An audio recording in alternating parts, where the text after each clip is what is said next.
ভোরের শিশির, শীতের কুয়াশা, রাতের নিস্তব্ধতা, পাখিদের কলরব, নদীর অভিরাম বয়ে চলা, সাগরের বুকে উথাল পাতাল ঢেউ, সবখানেই সবকিছু ঠিকঠাক।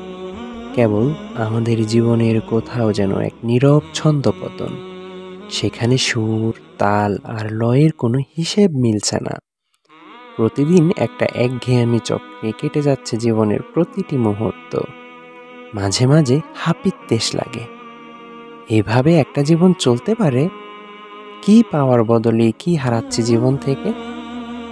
এভাবেই কি ক্ষয়ে যাওয়ার কথা আস্ত একটা জীবন?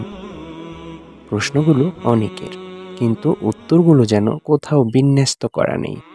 জীবনের একটা বদল প্রয়োজন, একটা পরিবর্তন ভীষণ জরুরি, তা আমরা জানি। কিন্তু কিভাবে শুরু করব? ঠিক কোথা থেকে যাত্রা করব নতুন একদিনের? এইসব প্রশ্নের উত্তর আর জীবনের এক নতুন উপাখ্যান রচনায় এবার ভিন্ন কিছু হোক। বইটি হতে পারে আপনার নিত্যদিনের সাথী।